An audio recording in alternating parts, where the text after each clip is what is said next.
नमस्कार दोस्तों, modern history lecture series के एक और वीडियो में आपका बहुत बहुत स्वागत है। आज के इस वीडियो में हम समझने का प्रयास करेंगे कि जब British east India company Bharat को अपने अधीन करता है तो उनकी आर्थिक नीति किस तरह का होता है, किस तरीके से वो आर्थिक रूप से अधिक लाभ कमाने का प्रयास करता है।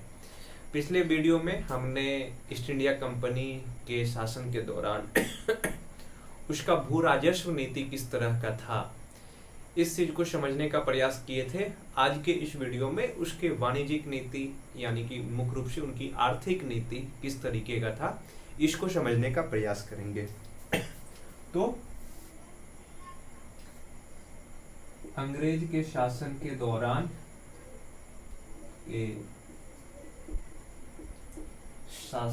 दौरान आर्थिक नीतियां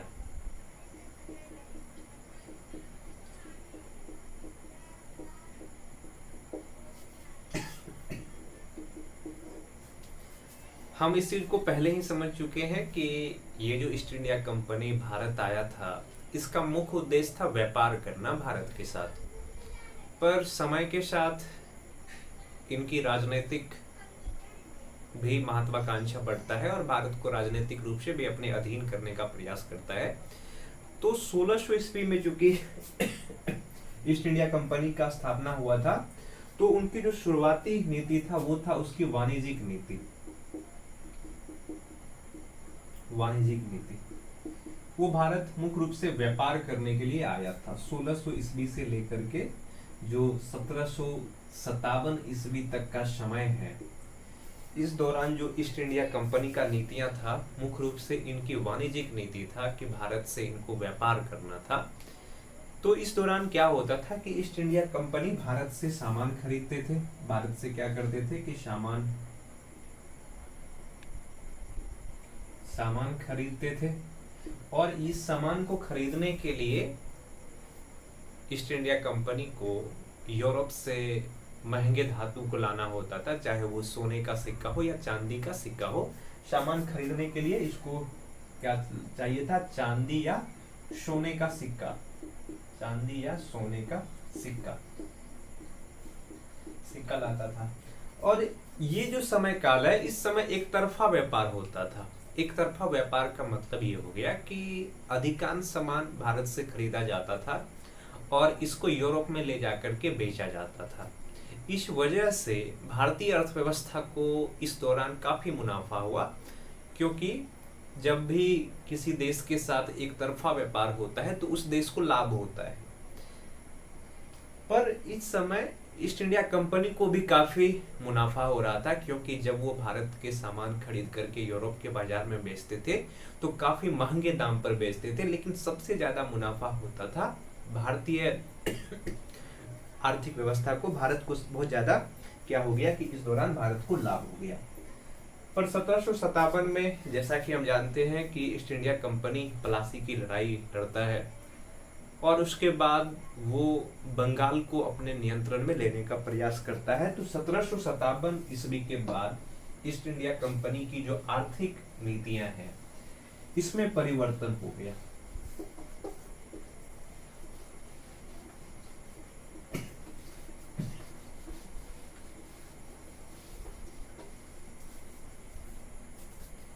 अब क्या होता है कि द्वितीय चरण में क्या होता है, ये तो प्रथम चरण का था जब उन्होंने वाणिज्यिक नीति को अपनाया, यानी कि भारत से व्यापार करता था और इस व्यापार के लिए उनको यूरोप से महंगे धातु लाना होता था।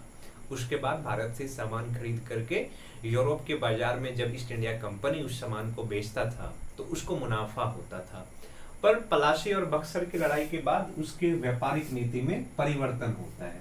प्लासी 1757 एवं बक्सर 1764। प्लासी एवं बक्सर की लड़ाई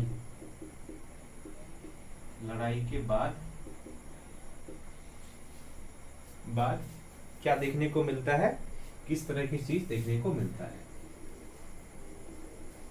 प्लासी एवं बक्सर की लड़ाई में ईस्ट इंडिया कंपनी की जीत में कई कारणों से उनके लिए ज्यादा महत्व साबित हुआ, ज्यादा महत्वपूर्ण साबित हुआ, क्योंकि इस लड़ाई के बाद ईस्ट इंडिया कंपनी को दीवानी अधिकार प्राप्त हो गया।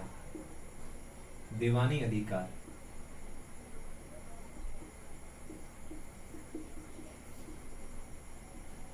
अधिकार प्राप्त हुआ किसको? ईस्ट इंडिया कंपनी को।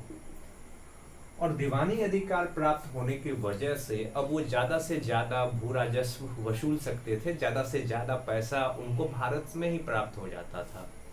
दीवानी का मतलब ये हो गया कि राजस्व से संबंधित या आर्थिक गतिविधि जो राज्य के अंतर्गत होता था उस पर नियंत्रण हो गया ईस्ट इंडिया कंपनी का। और जब ईस्ट इंडिया कंपनी का राज्य के दीवानी अधिकार प्राप्त हो गया तो अब वो आर्थिक रूप से बहुत मजबूत हो गया। अब उनकी जो नीतियां हैं, जो उनकी आर्थिक नीतियां हैं, उसमें भी परिवर्तन शुरू हो गया, उनकी व्यापारिक नीतियां में भी परिवर्तन शुरू हो गया। अब उसको अगर भारत में सामान खरीदना होता था तो अब उसको यूरोप से चांदी या सोने के सिक्के लाने की जरूरत नहीं पड़ता था, क्योंकि अब उसके पास इतना पैसा था कि वह भारत से ही राजस्व वसूल करके भारत से ही सामान खरीद सकते थे। इसके वजह से क्या होता था कि अब जो है, अब व्यापार जो है, मतलब धन भी भारत से प्राप्त होता था, भारत से प्राप्त होता था, और इस पैसा को वो व्यापार में लगाते थे, और जिसके वजह से अब जो पहले की व्यापारिक परिस्थिति थी जिसमें कि भारत को फायदा होता था, अब नुकसान होना शुरू हो गया, क्योंकि भारत से वो सामान खरीदता था और ये सामान खरीदने के लिए वो टैक्स के रूप में भारतीय लोगों के पैसा का ही इस्तेमाल करता था। इसके वजह से अब क्या हो गया कि जो पहले वाले एक तरफा व्यापार भारत को फायदा पहुंचा रहा था, अब वही व्यापार एक तरफा हो गया, पर अब ये फायदा पहुंचा रहा है किसको? ब्रिटेन को, क्योंकि ब्रिटेन को अब अपना कीमती सोना या धातु नहीं देना पड़ता है भारत से सामान खरीदने के लिए, क्योंकि उसको वो राशि भारत में ही प्राप्त हो जाता है। इस वजह से अब क्या होना शुरू होता है कि अब धन का पलायन होना शुरू हो जाता है भारत से। और ईस्ट इंडिया कंपनी बक्सर और प्लासी की लड़ाई के बाद उन्होंने क्या किया कि एक और चीज किया, क्योंकि अब उसके पास आर्थिक शक्तियां आ चुका था, अब वो भारत में राजनीतिक रूप से भी मजबूत हो गया। इसके वजह से वो अपने व्यापार को ज्यादा से ज्यादा किस तरीके से मुनाफे में ले जाए, इसके लिए कई नीतियां अपनाया। इनमें से जो पहला काम उन्होंने किया कि जो बुनकर लोग थे, बुनकर लोग, ये बुनकर लोग कौन होते थे? जो हाथों से कपड़ा की बुनाई करता था। उसके लिए इन्होंने क्या किया कि बुनकर लोगों पे शर्त आरोपित कर दिया, इस पर शर्त लगा दिया। और शर्त क्या कि बुनकर अपना सामान केवल किसको बेच सकता है? ईस्ट इंडिया कंपनी को बेच सकता है, किसी और व्यापारिक कंपनी को नहीं बेच सकता है, पहला शर्त। और दूसरा, इन्होंने कीमत निर्धारित कर दिया कि एक फिक्स प्राइस होगा, इसी फिक्स प्राइस पर बुनकर को अपना सामान ईस्ट इंडिया कंपनी को बेचना है, और जो बुनकर इस कीमत पर अपना सामान नहीं बेचेगा उससे कोई अब खरीदने वाला रह गया नहीं, क्योंकि उन्होंने व्यापार पर पूरी तरीके से एक अधिकार जमा लिया। दूसरे व्यापारिक कंपनी को पहुंचने ही नहीं दिया जाता था। दूसरा, इन्होंने क्या किया कि एक चीज देखा कि कपास, चूंकि भारत से जो सूती कपड़ा है उसका निर्यात बहुत ज्यादा होता था, इन्होंने कपास के व्यापार पर एकाधिकार जमा लिया, व्यापार पर एकाधिकार।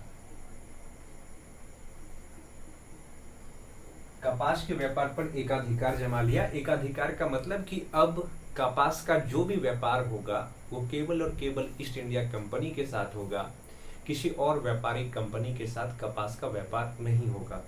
तीसरा, इन्होंने क्या किया कि जो अन्य यूरोपीय प्रतिद्वंदी थे उसको सफाया किया। अन्य यूरोपीय प्रतिद्वंदी का सफाया।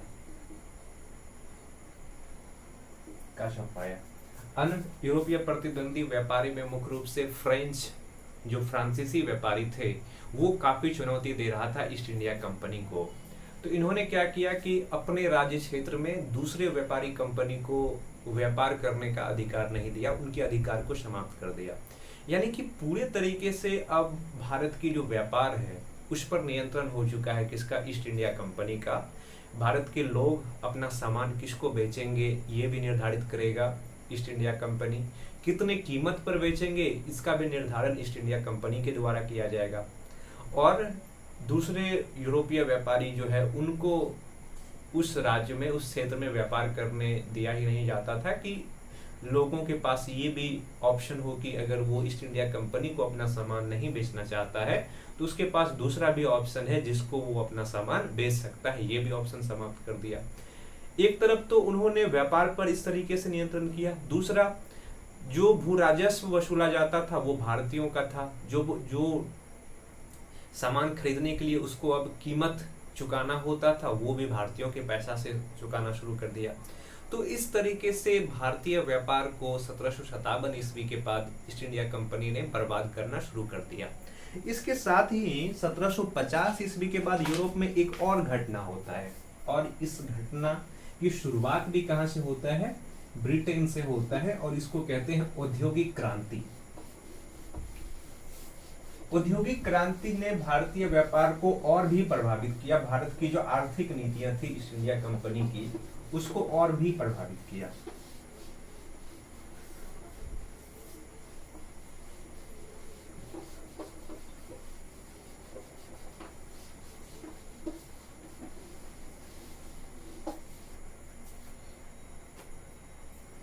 अब इसी समय पे क्या होता है कि ब्रिटेन में औद्योगिक क्रांति, औद्योगिक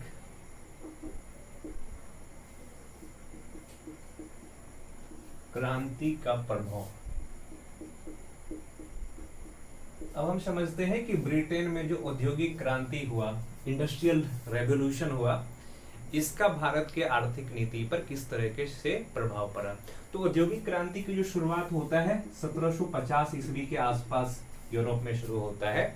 और ये औद्योगिक क्रांति क्या था, तो औद्योगिक क्रांति का मतलब हो गया कि उद्योग में मशीनों के द्वारा जब बड़े पैमाने पर वस्तुओं का उत्पादन किया जाने लगा तो इसी चीज को कहा गया औद्योगिक क्रांति, इंडस्ट्रियल रेवोल्यूशन। और औद्योगिक क्रांति के वजह से कुछ ही समय में बहुत ज्यादा सामान का उत्पादन हो गया, जिसके वजह से उत्पादन लागत कम हो गया, और उत्पादन लागत कम होने के कारण ज्यादा से ज्यादा सामान उत्पादित होना शुरू हुआ और उस पर मुनाफा ज्यादा बढ़ गया। तो इस चीज का प्रभाव भी भारत के आर्थिक नीतियों पर देखने को मिलता है। और औद्योगिक क्रांति ने भारत के व्यापार को, या भारत की जो आर्थिक व्यवस्था था, भारत का जो अर्थव्यवस्था था, उसको और बुरी तरीके से प्रभावित करता है। अब देखिए, अभी तक क्या हो रहा था कि भारत से तैयार माल निर्यात होता था। औद्योगिक क्रांति से पूर्व, अगर हम इंडस्ट्रियल रेवोल्यूशन से पूर्व की बात करें, पहले की बात करें, पहले क्या होता था कि भारत से तैयार माल निर्यात होता था, तैयार माल निर्यात होता था कहां, यूरोप। पर चूंकि औद्योगिक क्रांति अब यूरोप में हो चुका है, अब सामान बड़ी पैमाने पर यूरोप में तैयार हो रहा है, तो अब क्या हो गया कि अब भारत से तैयार माल का निर्यात होने के वजह उद्योग में जो कच्चे माल की जरूरत था, जो कच्चे सामग्री का जरूरत था, अब क्या हो चुका है कि अब कच्चे माल का निर्यात शुरू हो गया, निर्यात शुरू हो गया। पहले तैयार माल का निर्यात होता था, तैयार माल के निर्यात होने की वजह से जो भारतीय व्यापारी थे, चाहे वो कुटीर उद्योग में लगे कारीगर हो या छोटे व्यापारी हो, उनको भी मुनाफा होता था। पर चूंकि औद्योगिक क्रांति यूरोप में हो चुका है और औद्योगिक क्रांति के वजह से अब चूंकि उद्योग में बड़े पैमाने पर वस्तुओं को तैयार किया जा रहा है, तो अब जो फिनिश मटेरियल है, फिनिश गुड्स है, उनकी आवश्यकता यूरोप में कम होता चला गया और उसके जगह जो उद्योग है उसके लिए जो कच्चा माल है, रॉ मटेरियल है, उनकी आवश्यकता बढ़ गई। तो अब भारत से रॉ मटेरियल का निर्यात होना शुरू हो गया यूरोप, और जो पहले तैयार माल का निर्यात होता था वो समाप्त हो गया। एक पहलू तो ये हो गया कि भारत से जो व्यापार होता था ईस्ट इंडिया कंपनी का, शुरू में तैयार माल का निर्यात होता था यूरोप में, और औद्योगिक क्रांति के बाद तैयार माल की जगह कच्चे माल का निर्यात होना शुरू हो गया। एक चीज ये हो गया, इसके वजह से भारत के कुटीर उद्योग अब समाप्त होना शुरू हो गया, क्योंकि कुटीर उद्योग के सामान कोई खरीदने वाला रहा नहीं। कुटीर उद्योग तैयार माल तैयार करता था। दूसरी तरफ यूरोप में चूंकि औद्योगिक क्रांति हो चुका है, तो औद्योगिक क्रांति के कारण बड़े पैमाने पर सामानों का उत्पादन होना शुरू हो गया, और जब ये सामान का उत्पादन होगा तो इसको बेचना भी पड़ेगा। इस चीज को बेचने के लिए ईस्ट इंडिया कंपनी को बाजार चाहिए। तो अब क्या किया ईस्ट इंडिया कंपनी, अपने यहाँ तैयार माल को भारत को एक बाजार के रूप में स्थापित करने का कोशिश किया, और उस तैयार प्रोडक्ट को, फिनिश प्रोडक्ट को भारत के बाजार में ला करके बेचना शुरू कर दिया। इसके वजह से जो पहले वाले व्यापारिक गतिविधि भारत से यूरोप के तरफ था, जिसमें कि भारत को फायदा होता था, अब सामान तैयार हो रहा है यूरोप में, भारत एक बाजार बन गया। इसके वजह से भारत का जो व्यापार है वो पूरी तरीके से प्रभावित हुआ औद्योगिक क्रांति के बाद। और इसका नकारात्मक प्रभाव ये पड़ा कि जो हमारा परंपरागत कुटीर उद्योग थे, वो कुटीर उद्योग की स्थिति पूरी तरीके से खराब हो गया, और धीरे धीरे भारत के व्यापार पर, भारत की अर्थव्यवस्था पर भी इसका नुकसान पहुंचना शुरू हो गया। तो औद्योगिक क्रांति के बाद भारत के व्यापार में, भारत की जो अर्थव्यवस्था है उस पर और भी ज्यादा प्रभाव पड़ा, क्योंकि भारत अब एक बाजार बन करके रह गया ईस्ट इंडिया कंपनी के लिए। और यहाँ से भले ही रॉ मटेरियल यूरोप भेजा जाता था, पर फिनिश्ड मटेरियल भारत में बेचा जाता था। इसके वजह से भारत के कुटीर उद्योग प्रभावित हुआ, भारत के बहुत सारे लोग बेरोजगार हो गए। जो ईस्ट इंडिया कंपनी है, इन्होंने कृषि क्षेत्र में, जो कृषि को अर्थव्यवस्था, क्योंकि कृषि भी उस समय अर्थव्यवस्था का सबसे महत्वपूर्ण भाग होता था, तो अब हम समझने का प्रयास करते हैं कि ईस्ट इंडिया कंपनी के शासन के दौरान कृषि के क्षेत्र में किस तरीके से उन्होंने आर्थिक रूप से प्रभावित किया।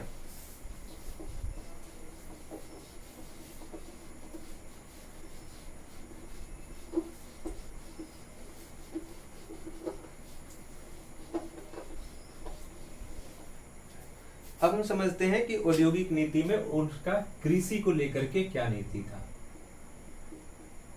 कृषि, अगर हम कृषि की बात करें तो पीछे हम इस चीज को अच्छे से समझ चुके हैं कि ईस्ट इंडिया कंपनी ने अपने शासन के दौरान ज्यादा से ज्यादा भू राजस्व वसूलने के लिए किस तरह से टैक्स रिफॉर्म किया, खास करके जो एग्रीकल्चर टैक्स है, जो भू राजस्व है, उसको किस तरीके से उन्होंने बदला।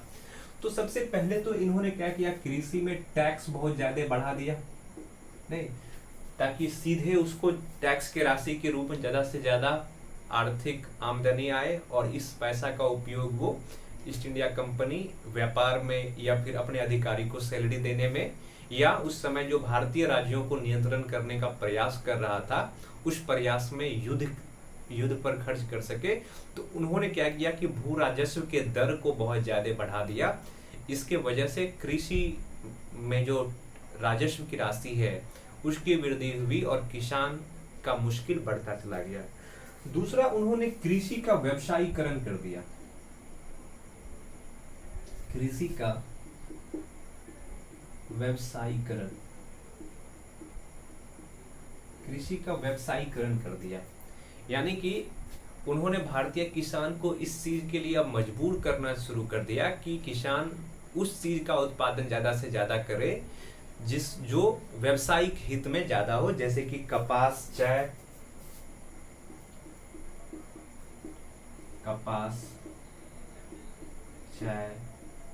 या नील।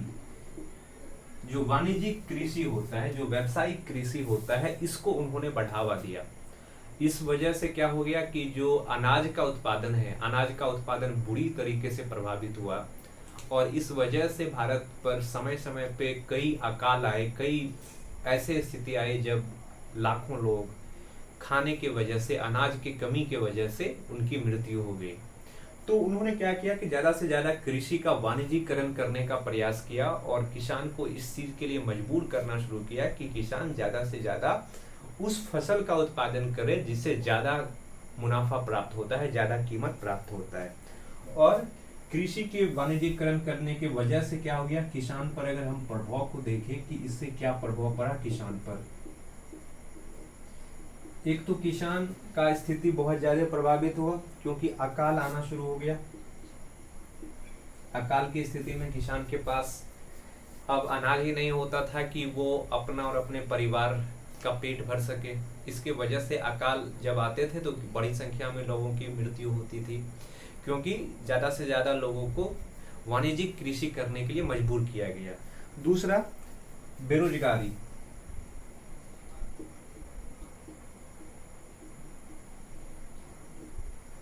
कृषि के वाणिज्यीकरण से बेरोजगारी भी उत्पन्न हो गया। कैसे? देखिए, जो किसान लोग थे, किसान लोग एक तो कृषि करते ही थे, साथ में बहुत सारे किसान के परिवार के लोग ऐसे थे जो कृषि के साथ साथ अपना छोटा कुटीर उद्योग भी चलाते थे और बहुत सारे सामानों को तैयार करते थे, जैसे कि सूती का कोई कपड़ा बनाते थे, या किसी के पास कपड़ा अगर बन चुका है तो उस कपड़ा को अगर रंगना है, कलर करना है, तो ये काम किसान परिवार के लोग करते थे। पर जब ईस्ट इंडिया कंपनी की नीति ने भारत के कुटीर उद्योग को प्रभावित किया तो किसान पर भी इसका प्रभाव पड़ा और बहुत सारे किसान बेरोजगार हो गए और इस बेरोजगारी की वजह से किसान की आर्थिक आमदनी का जो दूसरा स्रोत होता था वो स्रोत बर्बाद हो गया। दूसरी तरफ चूंकि उसको वाणिज्यिक कृषि करने के लिए मजबूर किया जाता था और इस कृषि में मेहनत ज़्यादा होता था और जब बेचने का समय होता था तो बेचने के समय में ईस्ट इंडिया कंपनी खुद ही मूल्य का निर्धारण करता था और एक निश्चित राशि पर किसान को अपना उत्पाद बेचने के लिए मजबूर करता था। इस वजह से किसान को दोहरी समस्या का सामना करना पड़ता था। एक तरफ तो उनका उत्पादन कम हो रहा था, कृषि उत्पादन कम हो रहा था, दूसरी तरफ उस पर बहुत ज्यादा टैक्स लगाया जाता था और इस टैक्स की राशि को पूरा करने के लिए किसान बहुत ज्यादा ऋण लेता था और धीरे धीरे किसान उस ऋण में फंसता चला जाता था। ये चीजें किसान के जीवन में देखने को मिलता है और इस वजह से हम जो हमारा आगे का लेक्चर होगा उसमें समझेंगे कि किसान की स्थिति किस तरीके से ईस्ट इंडिया कंपनी के शासन के दौरान खराब हुआ और इस वजह से भारत के कई भागों में कई तरह के किसान आंदोलन देखने को मिलता है, क्योंकि किसान से एक तो टैक्स का राशि वसूला जाता था, बड़ी उच्च दर पर उसको भू राजस्व चुकाना पड़ता था, दूसरे तरफ उनके उत्पाद का सही कीमत नहीं मिलता था। इस वजह से किसान ने कई बार विद्रोह किया। अब देखिए, इस तरीके से क्या हो रहा है कि जो शुरुआती दौर में यानी कि 1600 ईस्वी से लेकर के 1757 ईस्वी तक का जो समय काल है, इस पर जहां भारत को ईस्ट इंडिया कंपनी के साथ व्यापार करने से मुनाफा हो रहा है, वहीं 1757 ईस्वी के बाद ईस्ट इंडिया कंपनी ने ऐसे नीतियां लागू किया भारत में जिसके वजह से भारत का धन का पलायन होना शुरू हो गया। इस आर्थिक नीति के वजह से जो सबसे बड़ा परिणाम आया वो धन का पलायन था। धन का पलायन, धन का पलायन का मतलब कि भारत का जो पैसा था या भारत की जो धन था, जो भारत की आर्थिक संपदा था, वो अब भारत से निकल करके यूरोप जाना शुरू हो गया। और जब भी धन एक देश से निकल करके दूसरे देश में जाएगा तो जिस देश से निकल रहा है उस देश में धन का अभाव होगा और वो देश गरीबी की तरफ जाएगा, वो देश अभाव की तरफ बढ़ता चला जाएगा। वहीं जिस जगह पे ये धन पहुंचेगा वहां पे क्या होगा, वहां पे समृद्धि आएगा। तो 1757 के बाद अंग्रेजों की नीतियों की वजह से क्या हो गया, धन का पलायन हुआ। और ये धन का पलायन किस तरीके से होता था, उनके दीवानी अधिकार से। दीवानी अधिकार से ईस्ट इंडिया कंपनी भारत से ज्यादा टैक्स वसूलना शुरू किया और दीवानी अधिकार जब प्राप्त हुआ तो इस दीवानी अधिकार की वजह से भारत से धन का पलायन होना शुरू हो गया। दूसरा, कंपनी के अधिकारी को जो सैलरी दिया जाता था ये सैलरी की राशि भारत के पैसे से दिया जाता था, और भारत के पैसे के देने की वजह से सैलरी राशि के रूप में भी बड़ी संख्या में धन का पलायन हुआ, क्योंकि यूरोपीय जो अधिकारी थे, जो लोग भारत में ईस्ट इंडिया कंपनी के लिए नौकरी करते थे यूरोप से आकर के, वो यहाँ से जब सैलरी प्राप्त करते थे तो उस सैलरी के कुछ हिस्से भारत में वो रहने में खर्च करते थे, पर उसका बड़ा हिस्सा वो यूरोप भेज देता था। इसके कारण भी भारत से धन पलायन होना शुरू हुआ। तीसरा जो कारण था वो क्या था कि उन्होंने रेलवे में निवेश किया। रेलवे में निवेश किया, पर रेलवे में निवेश के लिए जो उनको ब्याज देना होता था वो राशि भी किसके पैसा से दिया जाता था, तो भारतीयों के पैसा से दिया जाता था। भारत से ही टैक्स वसूल करके दिया जाता था। और ईस्ट इंडिया कंपनी रेलवे का भी जो विस्तार किया भारत में, इनके पीछे भी यही कारण था कि वो ज़्यादा से ज़्यादा आर्थिक रूप से भारत में अपने आप को मजबूत करना चाहता था, अपना आर्थिक विस्तार करना चाहता था। इसकी वजह से धन का पलायन हुआ। और धन के पलायन के बारे में जो सबसे पहला व्यक्ति जिसने अपनी पुस्तक में बताया वो थे दादा भाई नेरोजी। धन के पलायन के बारे में जिसने सबसे पहले लिखा वो थे दादा भाई नेरोजी। दादा भाई नेरोजी ने अपना एक पुस्तक लिखा था। उस पुस्तक का नाम था पॉवर्टी एंड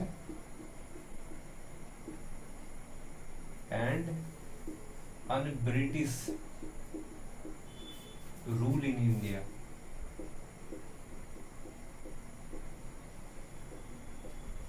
इंडिया।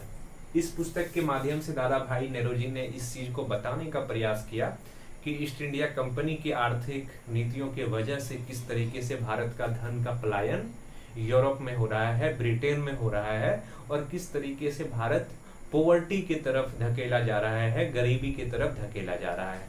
इसके बाद और कई इतिहासकार आए, जैसे कि आरसी दत्त। इन सबको आर्थिक इतिहासकार कहा जाता है।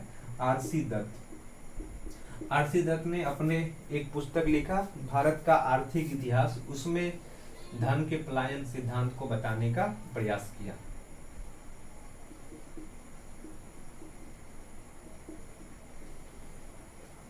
भारत का आर्थिक इतिहास। तो ये जो धन का पलायन है, ड्रेन ऑफ वेल्थ जिसको कहा जाता था, ये भारत से ईस्ट इंडिया कंपनी के कारण कहाँ पहुंचना शुरू हो गया, ब्रिटेन पहुंचना शुरू हो गया, और भारत आर्थिक रूप से कमजोर होता शुरू हो गया। धन के पलायन पर और कई सारे लोगों ने बात किया, जिसमें कि एम जी रनाडे जैसे लोग ने इस पर बात किया। तो समय के साथ ईस्ट इंडिया कंपनी की आर्थिक नीतियों में परिवर्तन आया, और इस परिवर्तन की वजह से जहां शुरुआती समय में ईस्ट इंडिया कंपनी के साथ व्यापार में भारत को मुनाफा हो रहा था, वहीं 1757 ईस्वी के बाद जब ईस्ट इंडिया कंपनी भारत पर अपना राजनीतिक अधिकार स्थापित करते हैं, तो ये चीज उलट जाता है और भारत से बड़ी संख्या में धन का पलायन होता है, जिसको कई सारे हमारे देश के इतिहासकार ने और उस समय के जो नेता थे उन्होंने हाईलाइट किया है। उनमें सबसे पहले कौन थे, तो ये दादा भाई नेरोजी, जिन्होंने अपना एक पुस्तक लिखा un-British poverty and un-British rule in India, और इसमें इन्होंने ड्रेन ऑफ वेल्थ थियोरी दिया, जो धन का पलायन का सिद्धांत है, इसको उन्होंने बताने का प्रयास किया। तो ये था ईस्ट इंडिया कंपनी की भारत में आर्थिक नीतियां, जिसके विषय में हमने समझा। आने वाले वीडियो में हम समझेंगे कि ईस्ट इंडिया कंपनी की नीतियों की वजह से, उनकी भू राजस्व वसूलने की वजह से, और किसानों के लिए किस तरीके से उन्होंने मुश्किल खड़ा किया, और किसान किस तरीके से ईस्ट इंडिया कंपनी के विरुद्ध विद्रोह करते हैं, संघर्ष करते हैं। इस चीज को हम आगे के वीडियो में समझेंगे। तो इस वीडियो में इतना ही। धन्यवाद।